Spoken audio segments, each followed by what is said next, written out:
So, welcome to Walpole United WFC.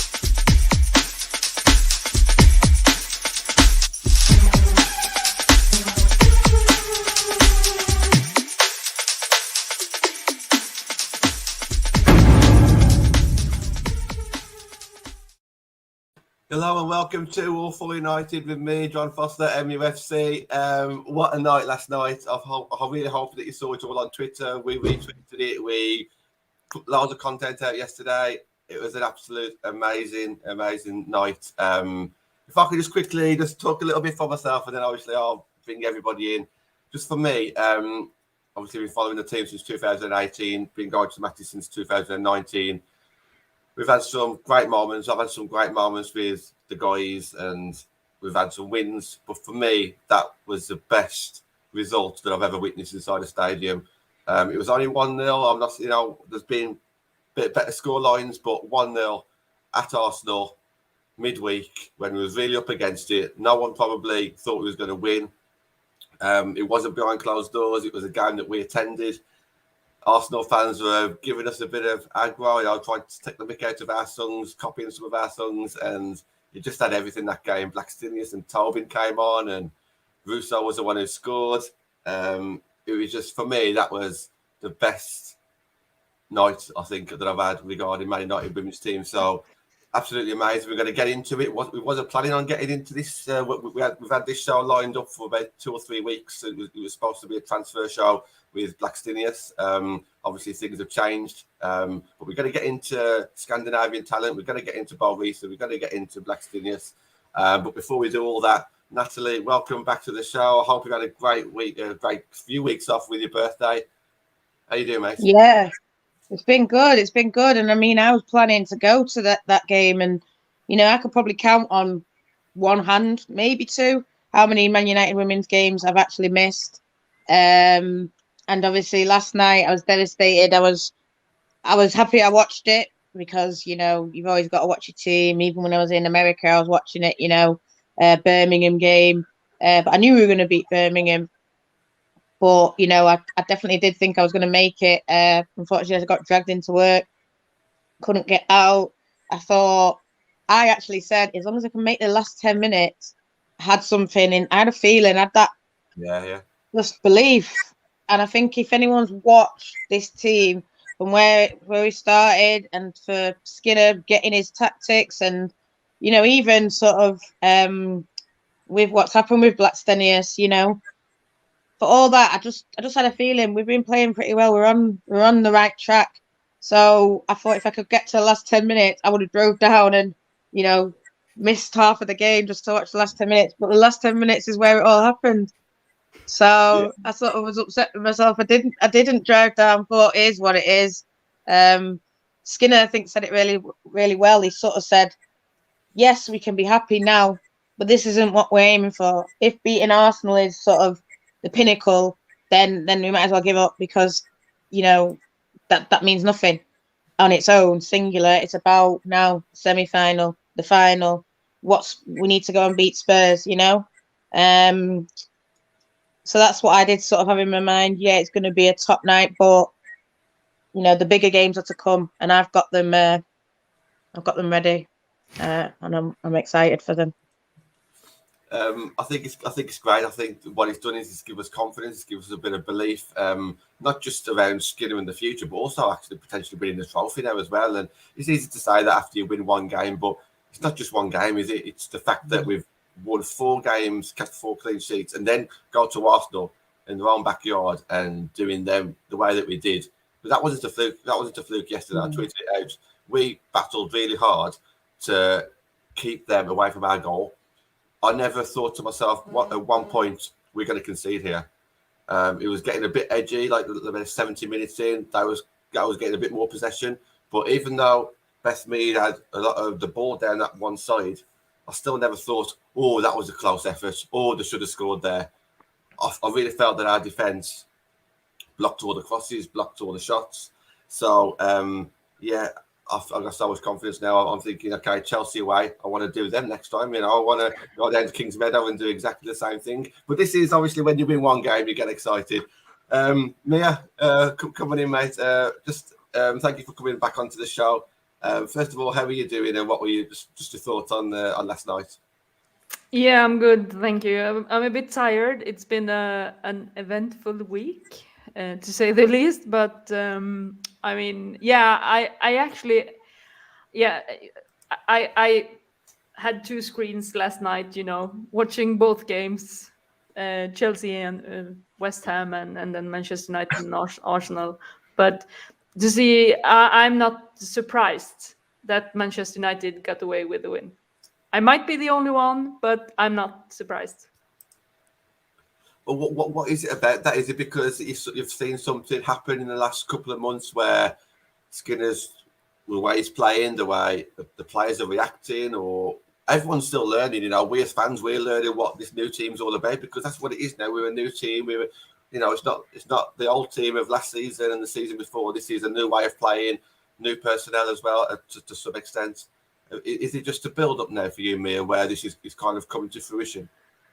No, I think what you saw from December 12th and up to here is the fact that when Casey Stoney coached Manchester United, she did like to make the pitch wide with players playing wide, because she had those wingers back then.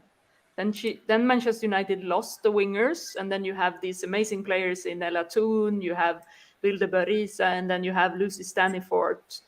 And then you have, like, you see what's happening, and I think it was the game versus Brighton. You had Staniford and Toon playing wide with Vilde Berisa in the middle, and then what you get with those players is you have two wingers that will also have the abilities to cut inside and make the pitch a bit not that wide all the time, because a winger will always go naturally wide, but these players won't.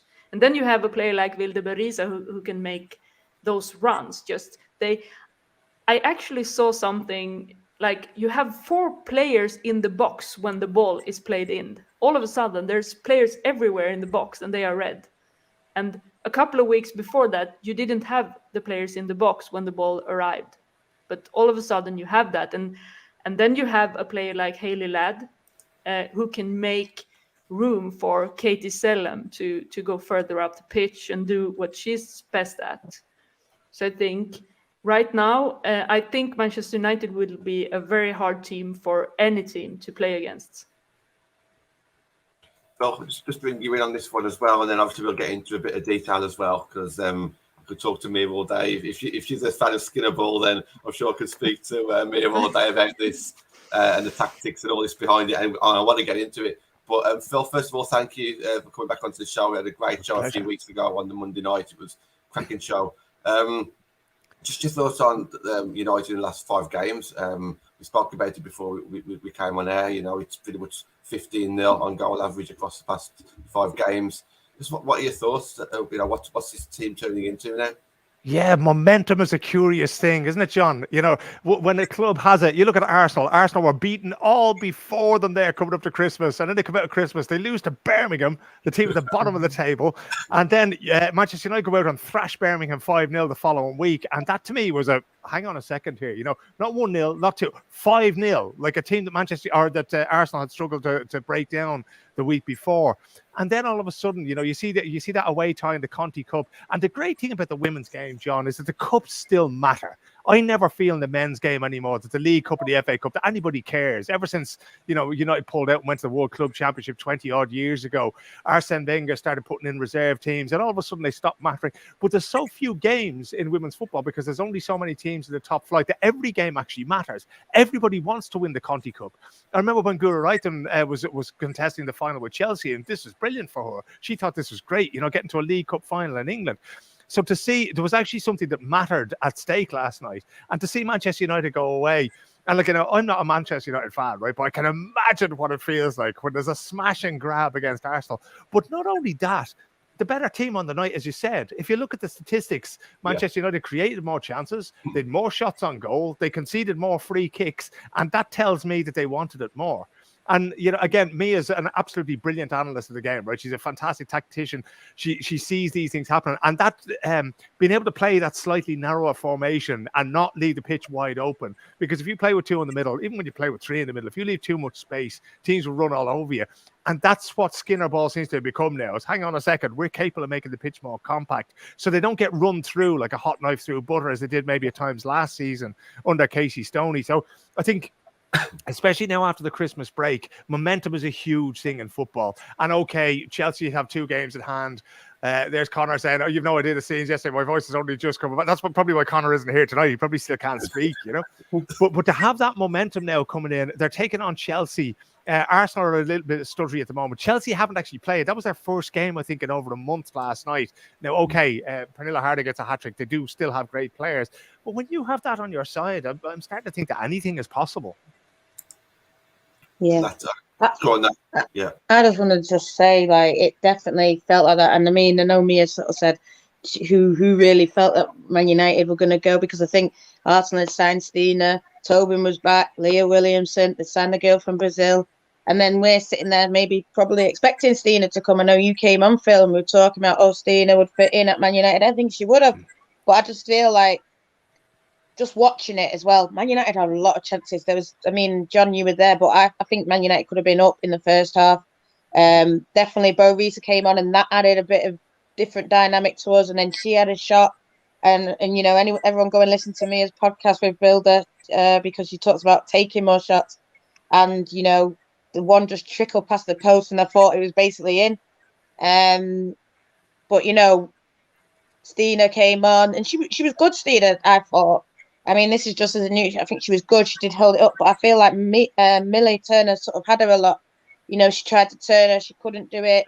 You know, if she did, then Aoife Mannion was there clearing the ball, and then I think, you know, they had all those players come on, and everyone has the expectations of them. But I feel like, you know, Alessia Russo, who's sort of, this is her first season really for Man United, and she is R9 now. This is probably the girl that's going to play most of the season as our, you know, out and out 9, and she just turned up when it mattered, in the box, bang, header, 1-0. Thanks a lot.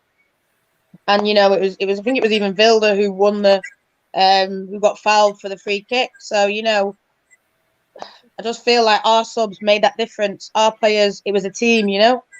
Yeah. I'm not saying Arsenal, but that's how it feels when you watch Man United. They all know what they're doing. And I'm not saying that Arsenal don't, but it just looks more scattered. More like, if Steve doesn't turn up and score, if Viv doesn't score, then what happens, you know? If we don't get that individual brilliance, and we were relying on individual brilliance at the start. We were relying on Tooney to turn up in the middle and blast the ball in the net. Now, you know, it's building up from the back and scoring a goal. And it doesn't matter who's playing. You know, Torres Dotte was out on the right, right or left, and it didn't matter. Yeah. Then Honor came on, didn't matter, because it's the formation, it's the building up, it's not the sort of individual brilliance. Maybe relying. You still need individual brilliance, but you know, it just felt different like that in that respect. Yeah, if I could just pick up on something very small on what you said there, but I really agree. I think that there must be so much work that goes on in the training ground in regards to where players should like stand and run, and they're like I'm going to say the word zone because Skinner does it. It's in my mind, but it's just awareness as well. There's just one little instance. Hannah Blundell started to come in field, accidentally gave the ball away, and Hayley Ladd automatically knew, right, I've got to cover this position. All these things, and she ended up winning the ball back or getting a block or an interception. Something small like that. You mentioned working as a team, Nat. Everyone was just moving around, all so fluidly, and it was just so clever to see. And they had to do it. If they switched off just for 5 seconds, we would have probably got ripped apart, but we didn't. You know, I was just shouting for that last 15 minutes, just concentrate. And I don't know if Karen's in the comments. I think you are, Karen. I remember you turning around looking at me, and I says, we've got a chance here, you know, because it was 0-0 at the time. I still never felt that Arsenal was actually getting close enough to that goal, and I always felt that we had something in us. I just wanted to give you one more thing that what Phil mentioned, just about the Conti Cup mattering. It matters to us, doesn't it? You know, we haven't been to a final yet. I know we saw them lift the trophy in the championship season, but it's not really the same. going to a final, potentially winning that final, that means a hell of a lot, doesn't it, Nat? Oh yeah, I got asked. I mean, I think it was just before the Birmingham game. Like, what would I rather? Would have rather win a cup or get Champions League? And I can't answer it. I'd rather both, you know. And I know like Champions League will open up, you know, a level of player that we want. You know, Stina potentially went to Arsenal because they have that Champions League, but going to a final, like you said, we've not been to a final. Winning our first major trophy, it, you know, you can't comprehend for that. That is going to be memories for life. That is, if anything, that should be, you know, a statement of intent just as much as getting a third place. You know, I think, you know, in the Premier League, you look at it, you celebrate the fourth, but fourth's not a trophy. Fourth, yes, it, you know, if you look at it from the higher ups and all that kind of thing, of course we want to go Champions League. Of course we want to travel around Europe. As a fan, I love European aways. Those are the best days. But to get a final, to get silverware, to win, you know, a cup, it's something we've never done. So for me, I can't say, oh, I'd rather get third than a cup. No, for me, it's they're both level. I want them both. Do you want to come in on this, Mia? Because obviously you put a tweet out, I think, was it was to be after the Birmingham game where we won 5-0, and you mentioned about all Man United fans should be happy with what they're seeing now, something like that. And I don't think I've ever said this on Twitter before, but I think I said, Mia, I love you or something, because I think it's absolutely right. I think, you know, we should be very happy with what we're seeing at the moment. And I think we are now. You know, I think, you know, a lot of fans were unhappy because we were drawing, you know, this, that and the other, and they might not have seen the vision. And I think now the vision's there and the wins are there as well. Do you want to just go into a bit of detail then, about maybe like the kind of things that you're seeing? I know you mentioned to me privately about the, you know, lad playing now, which obviously makes Zen play further up the pitch, which obviously you got the proper 6 and the 8 and the 10 there. Do you think that's the main thing, Mia? Yeah, I would also like to go back to the game versus, what game was it that Leah Galton played fullback, sort of, wingback? She was the... Christmas, so it would have Villa. Yeah, it was, the Villa game. Because that was a game you could really see that what Mark Skinner is doing is like, this is also a thing you need to know when you watch football, and this is also something Vilde was talking about to us on our podcast, is that you have a position, but you also have a role to play. And if you know the role, the position won't matter. This is what happens when a coach gets to implement a thought like that into the players. So it doesn't matter where you play, you know your role, and you will be able, with that role, to provide to your team with your abilities. So it doesn't matter if Leah Galton will play a wingback, because she will have the ability to go wide and go up front, even if she has the position on the team sheet as not as a winger. And I think this is what we're seeing, because this is where I'm, as a Chelsea fan, what I'm seeing when I watched Chelsea last night. I see there's too much space between the parts in the team. The midfield is not covering the defense and the back line. And wherever, like you said just before, John, here, like, you're not that worried about Arsenal when they go forward, because you can see, like Manchester United did last night, they cover the spaces all the time. Okay, the player in front of me, I have to see what she does, because if she does this, then I have to do that. I know my role. I think that's probably why, Mia, that you saw Beth Mead getting the ball where she got it last night. Because sometimes, you know, as a coach, you want to try to funnel the ball towards one of the sidelines and then not give the player options for what's in front of her, you know, and then you either have to turn back or you're going to end up giving the ball away. And that made Arsenal very blunt. There was no sharpness to what they were doing. And exactly as you say there with Leah Galton, I think it's one of those things that Katie McCabe actually usually does very well with Arsenal, is that, you know, they basically go, okay, you're on the left somewhere, you know, go do this. And she does it for the Republic of Ireland team as well. And she does it brilliantly. And they just have to tell her, okay, now you can go a little bit more forward, and now you have to come a little bit further back. And usually she can manage that. But yesterday, again, it's one of those things that it's getting so tactically advanced now in the Women's Super League that teams are doing this. They're trying to force you into doing these things. You think that they're giving you one thing when in fact they're giving you something completely different. And that's why it's so important to have intelligent players like Vilde or Risa there standing there going, hang on a second, I know exactly what they're doing. And that's knowing the role. And that's exactly what Mia says. Doesn't matter what position you're playing. You need to recognize what's happening at that given moment. And oftentimes, especially when you're playing against a team like Arsenal, that's to do with tucking in. It's about denying the space behind the fullback. It's about denying the space between the centre backs or between the fullbacks and the centre backs. And to see Manchester United doing those things now, and it's coming so naturally to them. And that's really the advancement that they've made. If you go back to, when they first came up to the Women's Super League, it's a baptism of fire. We saw it with Leicester at the start of this year as well. They were just like rabbits caught in the headlights. But they've gotten it together now. And it's no surprise to me that the likes of Leicester are taking points now. Manchester United are much further along in that curve. And with all that experience now, they can do much more technically and tactically advanced things. And it's great to see. And I will also like to add to that if you see Arsenal and Chelsea, they're top of the league and second of the league. They have been struggling to score goals.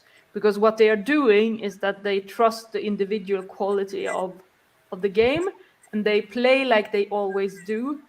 And if we just get the ball to this player, it will solve all our problems we're having in this game. But like Phil here says, that with the growth of the game and it's all about tactics, game plans, and to get the players to know their roles.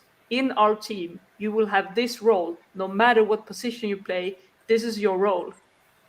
And that's why you can also rotate the team. Because then, like with this versus Brighton, you have Stanifort and Toon as wingers. Because versus Brighton, it was perhaps the abilities of Stanifort and Toon's movements that was needed to break up Brighton's defense. But then when you play Everton and Villa and this game, Birmingham, you need Leah Golton because you need the winger that can stay wide because Brighton's weaknesses will show that way. And this is good coaching. This is how you do it. I just want to say I was not convinced, but I was skeptical of Skinner. And I think that's because of what he did at Orlando Pride. I think he had shown, yes, he can do it in the WSL, but, Pride, they have very good players. And I'm not saying that we've not got but we've got more, players that, like you say, we still do have the individual brilliance. Leah Galton, Lesia Russo, Vilde Risa, but, we did lose Tobin Heath. We did lose Lauren James. And these was kind of how we sort of did used to play. It was like, give it to Leah. Leah will run through and score a goal. Pass it to LJ. I mean, if you watched the game when we played Chelsea, you could hear Casey screaming, pass it to LJ, pass it to LJ, because you know that Lauren James can pick up that ball, come inside, bang. And we were 1-1 in that game. Yeah, we ended up conceding and we lost 2-1. But, I just feel like this. I mean, I said it on the radio before. This is the best football that I've seen Man United women play. And I've watched them from the Championship. I've watched them that first year when we came in the WSL. Obviously, last year during the start of the season was very, very good. But this is the best football because I feel like these might not be the best team on paper that we've probably had, but it's like you say, everyone knows the roles, so it doesn't matter if Maria's playing a centre back, right back, left back. She knows that I'm playing this role, and this is what is expected of me. And standing fourth is usually a 10, but then we've seen Tooney play false 9, play 10, play on the wing, play on the other wing. It doesn't matter, and it's just like you say, isn't it? It's got, like, this is where then I sort of tap out and I let people like Mia and Phil talk because I don't know anything about tactics, not like these two do, but it's good to see in the women's game because that's why we're getting, people like Arsenal are getting beat by Birmingham. We're seeing Reading beat Chelsea because they're putting in tactical plans. Right, this is how we're going to stop Kirby from scoring. This is how we're going to stop Harder from scoring. Then the minute that we get that one chance, which Reading did, bang, and then that's it. They go away with the 3 points. And that's sort of what we did last night. I think we could have got 3-4. I would not have been shocked that I've got, because when we had played Birmingham, we had like 8 shots on target and we scored 5 goals. So last night we had 8 shots. 5 on target. So we could have really, got a few more. There was that Tooney one in the first half. There was like Vilde one that I talked about. And obviously the goal. So I know me as a big Chelsea fan, and everyone's gonna expect Chelsea, and I do think Chelsea have a bit more quality. But I am not, I wouldn't say confident, but Skinner talks about going into it game at time. We're not even looking at Chelsea now. Let's think about, and I do like that kind of. He's changed his tune. He stopped talking about rainbows and butterflies, and he's just talking how fans like to hear. This is how we're going to do it. We're going to focus game by game. Then we'll look at the team that we're playing. We'll look at their weakness, because everyone has weakness, even we have weakness, and then we'll analyze it like that, and we'll see how every player in their role can get the most. And I just think it's great to see. And I would have loved Stina in there. I would have loved it. I think she would have loved it. I think she would have thrived. I'm not saying that she won't thrive at Arsenal, but I think she would have thrived even more in our team than compared to Arsenal. But that's just my opinion. I saw Stina playing a few weeks ago against Bayern Munich in the Champions League. I was down in Gothenburg, and she is one of those sort of big game players. You can see that when she's playing against Bayern Munich, who are the bigger club in inverted commas, okay, you can be best in Sweden, but you could really see how she really wanted to show what she could do, how dangerous she could be in a game like that in the Champions League. And she did really, really well.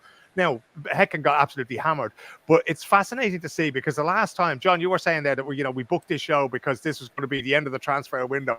And you were saying to me, the 20th, hopefully Blackstenius will be on the way in. And I was going, don't wait that long, right? Because she's not going to hang around. As soon as she gets an offer, or as soon as she gets the offer what she wants, she's going to go for it, And then we were saying before, it did look for a while like she was going to go to Manchester United. And then the trail went cold. So I think Mia knows the agent as well, who was looking after this. And the trail sort of went cold, and all of a sudden the calls weren't coming back, and there was no, we're considering this, we're considering that. And that's when I started to suspect it was going to be Arsenal. And I remember a couple of weeks ago, I was just speaking to Jonas Eidevall, the Swedish coach at Arsenal there, and he never mentioned a word. And he had this look on his face going, please don't ask me about this. And, so he wasn't going to say anything about it. But I think for Stina, even with last night's result in mind, you have to say it's a great choice of club for her. She will do very well there. You are going in there with Vivian Miedema, so it's one of the greatest strikers the game has ever seen. You'd have to wonder, is she going to be able to learn from her? Is she going to be humble enough, or is she going to want her chance straight away? I get a feeling, and Mia can correct me if I'm wrong, I think that Stina feels like a girl in a hurry at the moment, which is why I thought she would be better off at Manchester United. I think she would have got the chance quicker, and she would have got an awful lot more responsibility than what Arsenal are going to be able to give her. But even at that, I do think that last night was one of these demonstrations that there's no players have come in and no players have left Manchester United in this transfer window, if I'm not mistaken. And this could actually, her not coming could actually be a shot in the arm, because so far it says, okay, we didn't get her, so we're going to have to use the players that we do have. And players like Russo and like Ella Toon, they're going to look at themselves and say, hang on a second, why is the club going and looking at Stina Blackstenius when we can do exactly this? So I reckon that's the story that Russo's been telling everybody every day. He's going, you don't need her, folks. She was sitting on the bench watching me do this. She'd just come in from the bench to watch me win that game last night. Any questions? So I think when you have a player like that, and again, it goes back to that thing of momentum, that it gives a player confidence, it gives the team confidence, it gives the coach confidence as well. But it gives these girls a lift now that they need to go on. Steen will be fine. She'll get there, she'll score goals, and she'll get her chance in Arsenal. If not, Manchester United might pick her up on a free in a year from now. You never know. Mia, do you want to come in on that? Because obviously, I know it's all over in there, but I know people in the comments would probably want to hear your final thoughts on that transfer where she's ended up going to Arsenal instead of United. Do you want to kind of just maybe shed a bit of light on how that kind of got finalised? Yeah, I think I'm going to say the same thing I said when I was on the Arsenal podcast last week. That, I'm going to say this because Stina Blackstenius, she is Jonas Eidevall player. Because this is the thing with Stina Blackstenius. She is, if you look at Vivianne Miedema and then you look at Blackstenius, she's a working horse.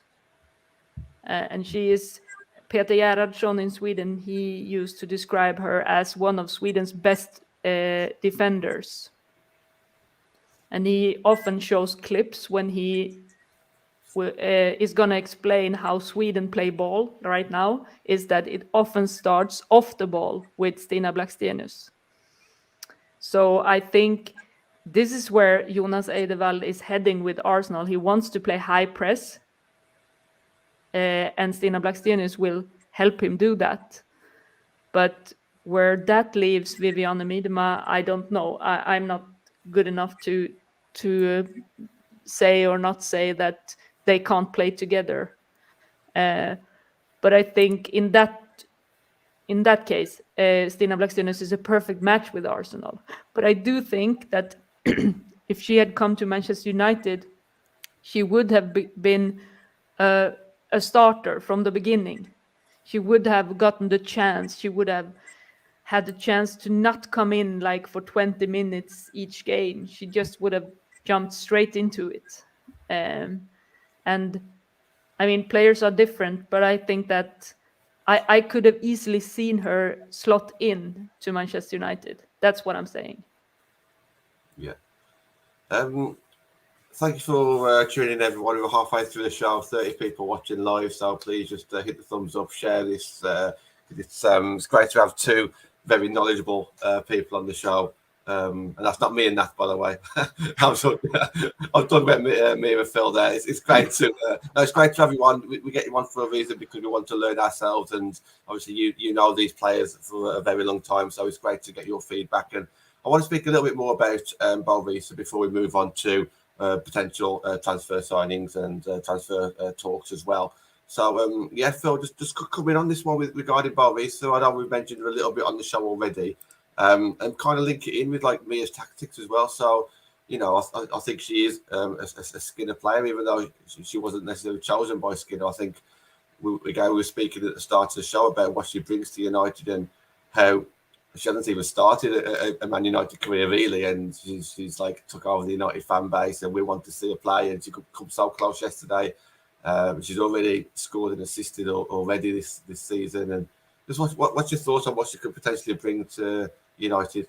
Well, I have to say, John, even in the beginning when they started talking about, you know, the possibility of Vilde going to Manchester United, I thought this is the greatest signing they could possibly make, because she's such an intelligent footballer, and this is what we're seeing now, is that, you know, she's capable of playing any way you want to play the game. Vilde will go and solve the problem for you. You know, indeed, that thing of, you know, give her a role and she'll go out and do it. She can do pretty much anything she wants to. She can go and she can sit in front of the back four. She can pass the ball. She can pick out. If you want to play wide, if you want to play a sort of a wide, expansive football, she can do that. If you want to play in small spaces, she can do that. If you want to hit long balls in behind fullbacks, she can do that too, but that's not her preference. You know, she grew up watching the Manchester United sides, you know, loving the Manchester United sides that were guided by Alex Ferguson, who played the ball along that was what she learned her football from, was watching this kind of thing. And that's where she wants to be. She's a Manchester United fan. But I just think that, you know, and again, I think we may have said this the last time when we were talking about her and Maria, that, you know, that she's so underrated. She sort of flew really under the radar for most people at Manchester United and most people in the Women's Super League. I honestly, you know, I find it hard to believe sometimes that, you know, there wasn't a greater battle for her signature. Because if there's, like, look at all the clubs in the top half of the Women's Super League, Tottenham Hotspur would kill for a player who can do with the ball, Vilde does with the ball, and who has that tactical flexibility. And she's also, and like, she's the nicest girl in the world, but she's also a born winner. She's not, you know, there isn't an ounce of quitting that girl. And you'll see that more and more now. I think she's very much in a situation now with the Manchester United fans, and we saw this after the game last night, where she feels the appreciation and she feels the love from the fans, and she's going to grow even more into that role then. And she kind of strikes me as being the kind of player who comes to Manchester and can become one of those sort of cult heroes, like around the city of Manchester, around Manchester football. I think she could be there for many years to come. And, you know, like, I just think that if you're going to build a team around somebody, you may as well pick one of the smartest players. I think she's one of the smartest midfielders in the world. Now, I'm biased because I worked with the Norwegian team in 2019 at the World Cup. But even that, I mean, there was 23 great girls in that squad, but she always stuck out. Her and Ingrid Styrstad Engen. Ingrid strikes me as she's a more natural footballer, and by that I mean she plays more on instinct. But Vilde, I don't think she ever played a pass that she hadn't worked out the geometry first. And to see that and to have that in your team, I think is going to be fantastic for Manchester United. Yeah, I love Vilde. I think from the minute that we were first linked to her, I went to Mia. Who's this girl? Oh, perfect. And I know Mia did her article and analysis, and we were saying about her stats compared to the other midfielders, and this is where she fit in. And we were sold straight away. You know, we want some. And I think as well, Man United, you want that you want Swedish players, you want, a Norway player, you want someone from here, you want someone from there, Spanish player. So I think when the timing that Vilde's come is when we're sort of getting a bit more of European talent. So it was that excitement for her, and she's lived up to it for me. And like you say, I mean, I've seen people asking me in comments just that I've been able to see sort of where's Carson Pickett, where's this player, where's that player, and I feel like, I mean, what I've just been told recently is that we put a lot of effort into getting Stina this window, didn't come off. And I don't know if it's sort of, and I don't want to talk about the men's team, but it's sort of maybe the way that they do business, United, is we have seen it in the men's team. When there isn't that battle, they do better. They can just seal the deal. So, Phil, you talk about a player like Stina and like Vilde not being a lot of signatures, but maybe her being a United fan helped. But obviously, the fact that there wasn't as many people fighting over her at the time that we wanted her, it sort of made it easier for us to sort of seal that deal. But we've seen that when Arsenal wanted Stina as well, we've come unstuck. And I don't know if, I think now the preparing for the summer window, and I know that we're going to talk about the players that we could be available and this and that. And I do think we still need, because when I just heard Mia before talking about Steen about being that workhorse, and I feel like that is a kind of player that we need. We need people like that are going to press, that are going to sort of challenge, and I feel like Vilde does that perfectly. But as well, I just feel like when Vilde came on last night, she changed the game. I just think, the energy that she has. Even that Birmingham game I watched, and she went 1-on-1, and she didn't put it in, but then there was the next chance, and she was having a shot, and I just feel like even when she first played that Brighton game, and we were so excited, the fans, we were like, yes. We travelled from Manchester at 6 o'clock in the morning, and we saw Vilde on the team street, and we saw like Tooney out wide, but we were like, what? But we didn't care because Vilde. But then Vilde, I think, dictated that game. Vilde was the reason we won that game because she had a lot of chances. She finally got a goal, but I feel like she was sort of playing as the 9, and it allowed Russo to move out into the wing. Russo was actually as a right winger crossing the ball, and Vilde was in the middle to put it in as like a 9. And and you go back to roles, and I feel like sometimes with maybe even big players, I don't know what everyone thinks about this, but sometimes a big player who's used to maybe playing a set way, it might be harder for them to adapt. Whereas I feel like Vilde will play anywhere. I'm not saying that all players won't play anywhere, but I just do feel like she has that, whatever's best for the team mentality. Whereas some players might be like, well, I'm a 8, so you got to play me an 8 to get the best out of me. And that, that not saying one's better than the other, but I do feel like Vilde will play 6. I mean, she did say it on your podcast, 6, 8, 10. Yes, she started off saying, I'm a 6. Then she says, oh, but I like to play 8. But then she talked about I play 10. So it was like, well, what are you really then? You just said you're a 6, but you prefer to play 10. So what is it? But I think that's great about her. She will come in and just wants to play. And like you said, the appreciation after that Brighton game, she ran over and, I've seen a little video that Karen did at the end. And there's a video where Millie Turner's jumping on her, singing a song. And it's just the unity in that team. It's just, I'm excited. It's good supporting Man United women at the minute. Yeah, I'm sure John can probably say. Sorry, go ahead, Mia. No, I actually think that a number that's, we're talking about 6 and 8 and 10s, and then I mean, how many people would actually know that Alexia Putellas is playing as a number 8 for Barcelona? But you can play as an 8, but you can have an attacking role in the number 8 position, so people won't notice that you play an 8, because we're so like stuck with this number and positions that we think that playing as a 6, that always means you play a defensive role. It's not the case, because you can have an attacking role as a 6, and you can have a defensive role as an 8. I mean, that's just what people need to start thinking about, that perspective as well.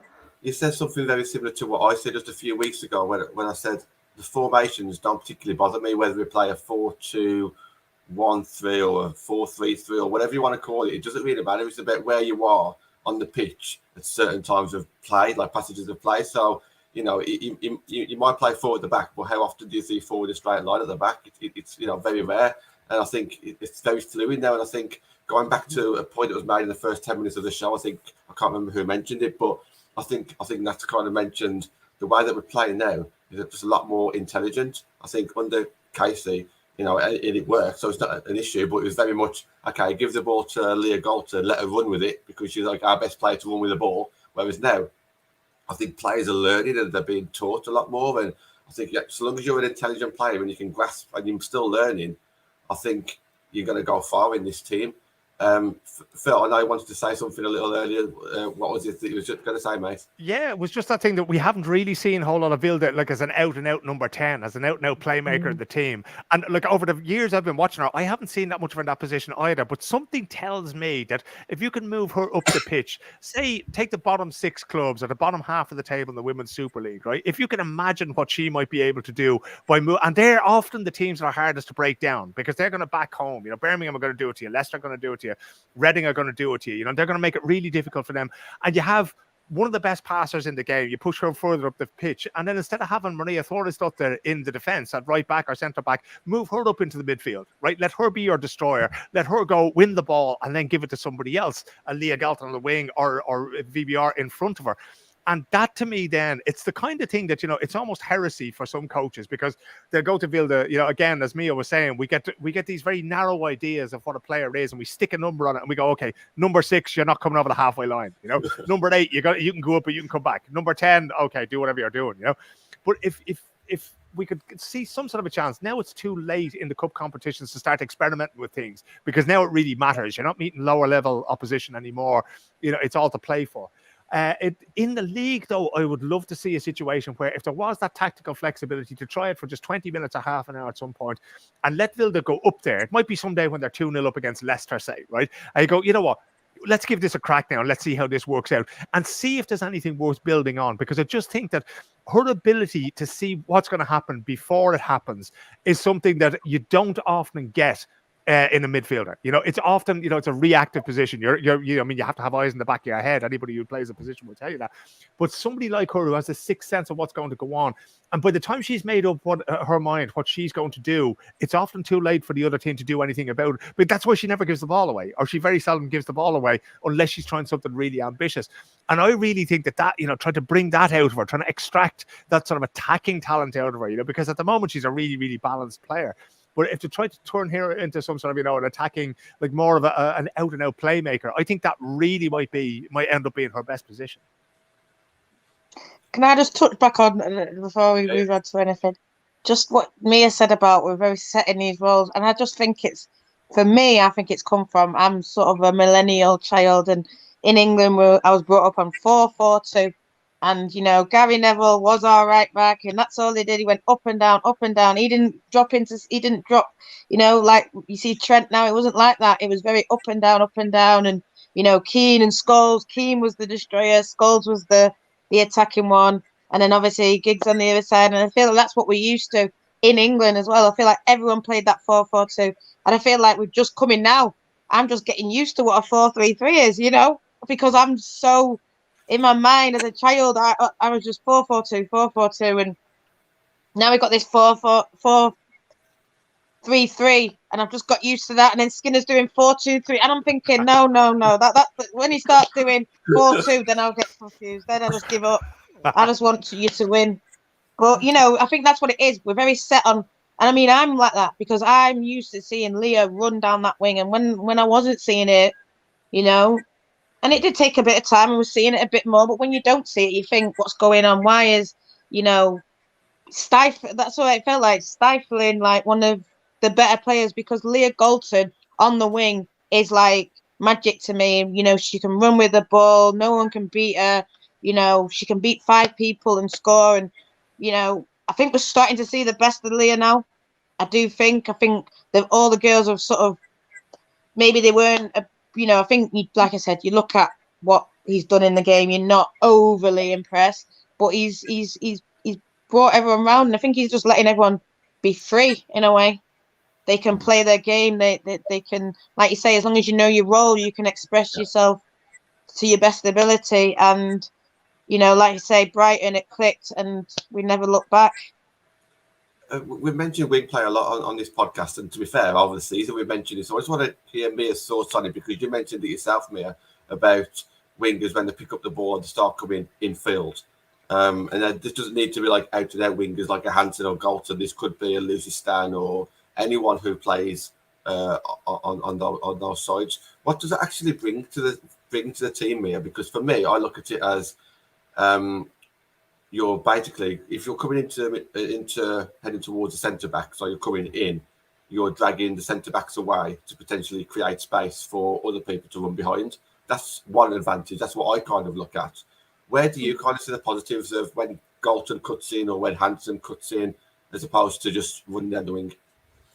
It's all about how wide you want the pitch to be when you play, when you attack. We decide how wide is the play. It's a pitch going to be when we attack. So when with Casey Stoney, you could see that she wanted her pitch to be as wide as possible. But with this, we see something different. And I think also I'm going to add something to Vilde in this conversation as well, because what I noticed when I did some scouting on her now compared to 6 months ago it's more than 6 months ago now, but when I wrote that article and did some scouting on her, I think it was back in April or something, she wasn't good at the stuff she's good at now. She rates very high on interceptions and ball progressing at the moment. And that's like box to box, even though she has the number 10 in the formation. So what she provides with the wingers of, if you have two Ella 2 now, and then you have a player like Staniford, like we saw versus Brighton, it's her role is to create the space they need, because she runs forward. And then if Vilde Risa is running forward, she will draw the defenders towards her, and then the wingers can cut inside and make those runs. So it's all about how wide do you want the pitch to be, and how many players are a player like Vilde making room for into the box when she is making these runs. So you can see it's like an attacking force. You can compare this to Chelsea, when Chelsea played, like often when you looked at Chelsea in the beginning with Kerr and Pernille Harder and then Kirby, you had a hard time seeing, okay, what position do they actually play? Who is the number 9? Who is the number 10? Where are they? And then we talked about the fluid attack. Like, they're so fluid that the defense can't keep up. And this is what we're seeing with United now. But the biggest difference with United is now that they play like a team. They are compact. They hold all 10 field players together. And then we see them fight for each other. They know where to be. Because this is, again, that's what I missed watching Chelsea last night. You have an attacking force, but you don't have, it's too much space between the players. I just want to touch on that thing that you just said there, fighting for each other. For me, that's the one thing you will always see that in Man United women. And I think that's something, to be fair to her, that Casey's instilled. We fight for them. As in, when I say we, fans, players, we all do it for each other. I feel like the connection, the bond is, now I'm sounding like Skinner, the synergy, the energy, the wave. But, it is that. And that's something that, Connor's done a big post about, how special it is watching women's football. I never watched women's football. Jon never watched it, but just watching this team, because it had the badge on it, but we could have easily stopped watching or whatever, could have watched another team. It's not the same. It's not, that togetherness. And I do feel it's still there now But it's something that, you know, Casey has instilled. We fight for each other, we fight for the badge, we fight for the fans. I'm not saying that other teams don't, of course they do, but I just feel like it makes it that extra bit special because, you know, a lot of them dedicated the win to the fans last night. I mean, I wasn't there, but they were like, you know, we could hear you. It gives us that extra. I mean, Kirsty Hansen says when we feel low or whatever, you hear that roar of the fans, and it makes you play that extra 10%. So I do feel like having the fans back is beneficial to us. It's beneficial to all teams, but I feel like it's extra special for us in a way. Yeah. Just before we move on to the transfer window in the last 10 minutes, just a quick one here, Nat. What does the panel think of what do we need to make sure that we get over the line for Champions League or Cup? For me, what I saw yesterday, and from what I've seen for the last 5 games now, for me, it's just all about keeping the concentration. I think we've proved in the last 5 games that we've got what it takes. We just got to make sure that we give our all every game from now on. If we do that, we keep compact. We know our roles. I think we've got it, but there's just not a moment to switch off because other teams, the league's so good now that it doesn't matter who you're against. If you switch off, you're going to concede or at least concede a chance. Do you want to kind of maybe give a? Yeah, I mean, it reminds me of when we actually played at Kings Meadow and last year, and it was us and Chelsea, and I feel like we let that ball bounce, and then Kirby was 1-on-1, and it was just like that switch off, that lack of concentration, and then that sort of we lost that game, but then we lost a couple of games after that, and that's what it is now. I think it's the mentality of it. It's how we react if we lose. Because we're not going to go unbeaten to the end. You know, we probably will lose. We might lose to Chelsea in the semi. But it's how we respond from that. It's how we respond. If, say, Arsenal had gone 1-0 up early, you know, for whatever reason, you know, it could have been individual, but how we respond. And that's what I want to see now. How they respond to adversity, to a setback. Do they sort of panic or do they still know their roles, keep doing what they're doing and doing that? But I do think I was confident going into the Arsenal, and it showed that. But yeah, that's what I want to supposed to see, how we respond to a setback. But yeah, I think we've got it pretty much. I agree with you, John. I think there's a lot to be said there for the way that Manchester United look much better organised maybe this year than what they did towards the end of last year when things fell away a little bit. There was that tendency to make individual mistakes and then not to bounce back from it. I think that's pretty much gone now. They're playing much better as a team. They're much better able to take that adversity, as Nat was saying. But I think the real big difference when it comes down to when the trophies are given out at the end of the season, the real big difference to me is firepower, right? Chelsea are still one of the scariest teams, not just in the league, but in the world. When you think of the attacking players that they have there, you have Wright and you have Kerr, you have Harder, you have Frank Kirby, you have Beth England on the bench, who's a tremendous number 9 and doesn't even start for them anymore. Like, it's ridiculous how good they are. And United, as yet, can't really compete with that, right? Now, the only way you can make up for that is to try to play to your strengths, you know, and try to, you know, if, for instance, crosses is your thing, as they would have been with Beth England for Chelsea, then you get crosses into the box and you try to give yourself the best chance of scoring goals. And the same thing with Manchester United now. I don't know if they're going to manage to get somebody now before the end of the month. I would really like to see somebody come in. I mean, Blackstenius is obviously, that dream is gone now, but there are other players out there that you could bring in that can either create for you or that can provide that kind of threat for you. I love the kind of player in a box like Sam Kerr that you absolutely cannot take your eye off, right? Because the moment you stop paying attention to where she is, the ball's in the back of the net, right? And there are those kinds of players out there, and they're not as expensive as you might think. You know, you can find a player there who's just able to sort of to go and sort of dive on something, you know, but they occupy a defense in a way that, you know, it opens up spaces for other players like Vilde or Risa.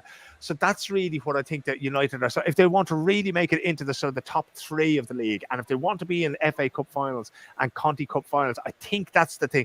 It has to be firepower now. They really have to get people who can decide games.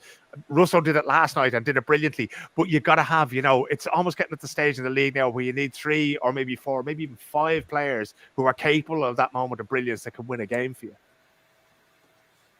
Yeah, Nat, do you want to just give your final thoughts on maybe a transfer window then there? So we've got a week Yeah, left. yeah. I mean, I'll hear from Mia as well, just what she thinks or if Phil thinks of any players. But like, I definitely do think, and I feel like, Martha Thomas started last night. I really rate, to be honest, Martha Thomas came in and we had a show, and we, I think a lot of us were sort of, do we want a player from West Ham? But for me, she is very good, and I feel like, when we are 2-0 up or what, at a point, he brings off Russo and he puts her on, so he is trying to keep them both fresh. But like what Phil says, you need more than just two. What if, I don't want to even jinx it, but what if, so I think, what I mean. I do feel like, yeah, if Leah goes out, if Hanson went out, we haven't even really, Ivana came on. Ivana's just 20 years old. Is she going to have the same impact to say a Leah Golton? Probably not now. But yeah, that's the kind of thing. If we didn't have Thomas, we'd have to play Carrie Jones, and I feel like Carrie can do a lot, but then you're relying on an 18-year-old, and I feel like, yeah, that is the one thing they're lacking. And I do sort of, he's talked about it since November, bringing in, there was a point when Arsenal didn't have Viv, Chelsea didn't have Kerr and Kirby and all that. You've got to invest. You've got to do it because, I feel like, and it's something that Stu said, and I've watched, lots of people say it. Now's the time. Like you said, they're there to be got these kind of players. But if you wait till the summer, wait till this, then the price goes up because then everyone wants those kind of players. Go get it now. We've got the funds, really. I mean, even if you look at the books that have been released, Man United is making money. Manchester United women now, it's making a lot of money commercially. We do very good numbers for shirt sales and all that kind of stuff. We have good crowds a lot of the times at LSV, so it's not like the money's not there. So, I do know it's a difficult market. They're saying they're going to work to the last minute, but for me, I can't see us signing anyone. And I know that people will then be disappointed. People are saying, oh, why not Rachel Daly? Well, we're hearing that she's training, not going to sign, going to go back in February. But for me, someone like her would be good for us, because it I'm not just saying just an extra body, but it is a body who's got that experience, who can win you games. So we need extra players. They're there. We have money. It's just that frustration of, this is the thing about the men's team. You don't want, oh, if we just got a 6, we could do this, but we're waiting to sell this one. Why are we waiting? Because, like I said, you get to the summer, then everything goes up. Then everyone wants the players. For me as well, why don't we tie down Black Stenius in the summer?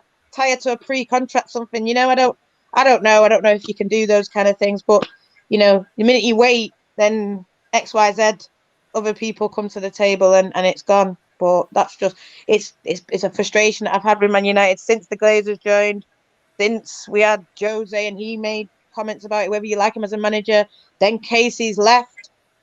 Now we've got Markin and we're just repeating the cycle, in my opinion. That's what it feels like.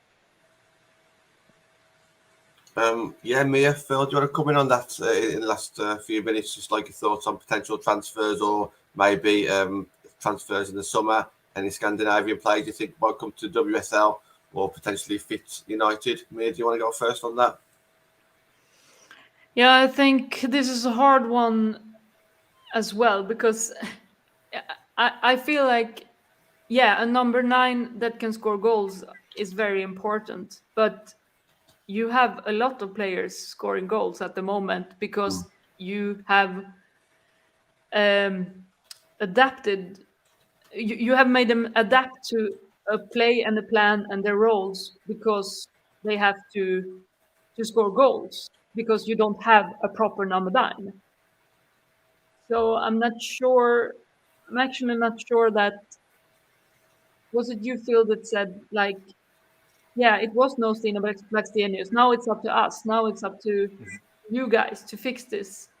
And I think that might be your winner, perhaps. What could have been is not something you will have to feel sorry for.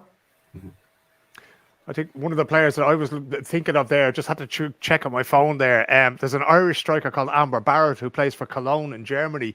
And I know Amber's been working really, really hard during the pandemic. And when I saw her play against Sweden, actually, in Dublin there, Louise Quinn scored an own goal. Sweden only managed to win 1-0, which is a huge result for Ireland, even though they lost that game.